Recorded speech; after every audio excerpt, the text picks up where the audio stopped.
ഉത്തരാഖണ്ഡിലെ ഉത്തരകാശിയിൽ മിന്നൽ പ്രളയമുണ്ടായിരിക്കുന്നു. മിന്നൽ പ്രളയത്തിൽ നിരവധി വീടുകൾ ഒലിച്ചുപോയി, നിരവധി പേരെ കാണാനില്ല എന്നുള്ള റിപ്പോർട്ടും വരുന്നുണ്ട്. മേഘവിസ്ഫോടനത്തെ തുടർന്നാണ് പ്രളയം ഉണ്ടായത്. ശില്പയുണ്ട് ന്യൂസ് ഡെസ്കിൽ നിന്നും വാർത്തയുടെ വിശദാംശങ്ങൾ നൽകുന്നതിനായി. ശില്പ, അതായത് ആ ദൃശ്യങ്ങൾ വളരെ ഞെട്ടിക്കുന്ന രീതിയിലുള്ള ദൃശ്യങ്ങൾ തന്നെയാണ്. ഒരു ഗ്രാമത്തെ മുഴുവൻ ബാധിക്കുന്ന രീതിയിലേക്കാണ് ആ വെള്ളം ഒഴുകി എത്തുന്നത്. നിരവധി വീടുകൾ കാണാതായിട്ടുണ്ട്, ഒപ്പം തന്നെ ആളുകളെയും അത്തരത്തിൽ കാണാതായിട്ടുണ്ട്. ഇതിന്റെ നിലവിലെ കാഷ്വാലിറ്റി കാര്യങ്ങളൊന്നും നമുക്കറിയാൻ സാധിക്കുന്നുണ്ടാകില്ല. എങ്ങനെയൊക്കെയാണ് നിലവിലെ വിവരങ്ങൾ? ഭദ്ര, ഞെട്ടിക്കുന്ന വിവരങ്ങളും ദൃശ്യങ്ങളുമാണ് ഇപ്പോൾ ഉത്തരാഖണ്ഡിൽ നിന്ന് പുറത്തു വരുന്നത്. ഉത്തരാഖണ്ഡിൽ വലിയ മേഘവിസ്ഫോടനമാണ് ഉണ്ടായിരിക്കുന്നത്. നമുക്കറിയാം, ഈ ഗർവാൾ റീജിയനിലെ ധാരാലി എന്ന വില്ലേജ് ആണ് ഇപ്പോൾ ഈ ഒരു മേഘവിസ്ഫോടനത്തിലും അതോടൊപ്പം ഉണ്ടായ കനത്ത മഴയിലും ഒലിച്ചു പോയിരിക്കുന്നത്. ഒരു വില്ലേജ് തന്നെ മുഴുവനായും, ഒരു പ്രദേശം മുഴുവൻ ഒലിച്ചു പോകുന്ന ഒരു സാഹചര്യമാണ് ഇപ്പോൾ ഈ ഉത്തരാഖണ്ഡിൽ ഉണ്ടായിരിക്കുന്നത്. നമുക്ക് ഈ ദൃശ്യങ്ങളിൽ നിന്നൊക്കെയും വ്യക്തമാണ് ഈ മലമുകളിൽ നിന്ന് എത്തുന്ന ഈ മലവെള്ളപ്പാച്ചിലിൽ വീടുകളും കെട്ടിടങ്ങളും എല്ലാം തകർന്നൊരു സാഹചര്യമാണ് ഉണ്ടാകുന്നത്. ഈ കീർ ഗംഗ എന്ന നദിയാണ് ഇപ്പോൾ വലിയ തോതിൽ കുത്തിയൊഴുകുന്നത്. ആ ഒരു മഴവെള്ളപ്പാച്ചിലാണ് ഈ നിരവധി വീടുകളും അതോടൊപ്പം തന്നെ അവിടെയുള്ള കെട്ടിടങ്ങളും എല്ലാം തകർന്നിരിക്കുന്ന സാഹചര്യമാണ് ഉള്ളത്. നിലവിൽ ഇപ്പോൾ അവിടെ ഈ ദൃശ്യങ്ങളിലൊക്കെ കാണാം, വീടുകൾ ഉൾപ്പെടെ ചെളി മൂടിയ നിലയിലാണ് നമുക്ക് കാണാൻ കഴിയുന്നത്. വലിയ മേഘവിസ്ഫോടനമാണ് അവിടെ ഉണ്ടായെന്നാണ് അറിയാൻ സാധിക്കുന്നത്. നിരവധി വീടുകളാണ് ഈ മഴവെള്ളപ്പാച്ചിലിൽ ഒലിച്ചു പോയിരിക്കുന്നത്. ഒരു ഗ്രാമം തന്നെ ഒലിച്ചു പോയിരിക്കുന്ന സാഹചര്യമാണ് ഇവിടെ ഉള്ളത്. ഈ ഗർവാൾ റീജിയനിലെ ധാരാലി എന്ന ഗ്രാമപ്രദേശത്താണ് ഇപ്പോൾ ഇത്തരത്തിലൊരു വലിയ മേഘവിസ്ഫോടനവും ഉണ്ടായിരിക്കുന്നത്. കഴിഞ്ഞ ദിവസങ്ങളിലൊക്കെയായി അവിടെ പ്രദേശത്ത് കനത്ത മഴ തുടരുന്ന സാഹചര്യമായിരുന്നു. ഉത്തരാഖണ്ഡിലാകെ മഴ തുടരുന്ന സാഹചര്യം ഉണ്ടായിരുന്നു.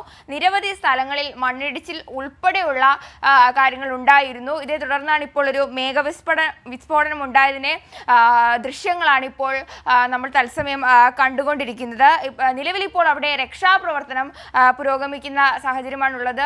NDRF, SDRF, ആർമി ഉൾപ്പെടെയുള്ള സംഘങ്ങൾ അവിടേക്ക് എത്തുന്നതേ ഉള്ളൂ. നിലവിൽ പ്രദേശവാസികളാണ് അവിടെ രക്ഷാപ്രവർത്തനം നടത്തുന്നത്. സംസ്ഥാന ദുരന്ത നിവാരണ അതോറിറ്റി അതോടൊപ്പം തന്നെ ദേശീയ ദുരന്ത നിവാരണ അതോറിറ്റിയൊക്കെ അവിടെ എത്തിച്ചേർന്നിട്ടുണ്ട്.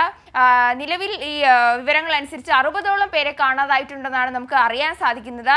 പക്ഷെ അതിൽ കൂടുതൽ 100ഓളം പേരെ കാണാതായെന്നുള്ള വാർത്തകളും അന്താരാഷ്ട്ര മാധ്യമങ്ങൾ ഉൾപ്പെടെ റിപ്പോർട്ട് ചെയ്യുന്നുണ്ട്. നമുക്കറിയാം, ഇതൊരു മണ്ണിടിച്ചിൽ പ്രദേശം കൂടിയാണ്. അതുകൊണ്ട് തന്നെ പലയിടങ്ങളിലും മണ്ണിടിച്ചിൽ വീണ്ടും ഉണ്ടാകുന്നു എന്ന് നമുക്ക് അറിയാൻ സാധിക്കുന്നുണ്ട്. ഇപ്പോൾ അവിടുത്തെ ഈ സംസ്ഥാന സർക്കാർ, ഉത്തരാഖണ്ഡ് സംസ്ഥാന സർക്കാർ ഈ പ്രാദേശിക അധികാരികളുമായി, അവിടുത്തെ പ്രാദേശിക അധികാരികളുമായൊക്കെ ബന്ധപ്പെട്ടിട്ടുണ്ട്.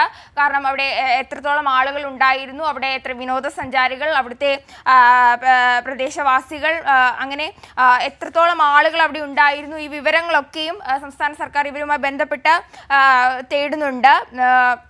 നമുക്കറിയാം, അവിടെ ഇപ്പോൾ വലിയ തോതിലുള്ള കനത്ത മഴയും തുടരുന്ന സാഹചര്യമാണ്. ഈ മഴവെള്ളപ്പാച്ചിലാണ് ഈ മലമുകളിൽ നിന്ന് ദൃശ്യങ്ങളിൽ കാണുന്നത് പോലെ അത്തരത്തിൽ വെള്ളം ഒലിച്ചു വരുന്ന സാഹചര്യമുണ്ട്. നിരവധി ഹോട്ടലുകൾ അതുപോലെ തന്നെ വീടുകൾ ഉൾപ്പെടെ അവിടെ തകർന്നിരിക്കുകയാണ്. ഈ രക്ഷാപ്രവർത്തനവും കൂടുതൽ ദുഷ്കരമാണ്. കാരണം നമുക്കറിയാം, ഹിമാലയൻ മേഖലകളിലൊക്കെ അവിടെ എത്തിച്ചേരാനുള്ള പ്രയാസമുണ്ട്. അതുകൊണ്ട് തന്നെ അവിടേക്ക് ഈ ദുരന്ത നിവാരണ അതോറിറ്റിയും സംസ്ഥാന ദുരന്ത നിവാരണ അതോറിറ്റിക്കൊക്കെ അവിടെ എത്തിച്ചേരുന്നതിൽ കുറച്ച് പ്രതിസന്ധികളും വെല്ലുവിളികളും ഒക്കെ ഉണ്ട്. നിലവിൽ പ്രദേശവാസികൾ ഉൾപ്പെട്ട ആളുകളാണ് അവിടെ രക്ഷാപ്രവർത്തനം നടത്തുന്നതെന്നാണ് നമുക്ക് അറിയാൻ സാധിക്കുന്നത്.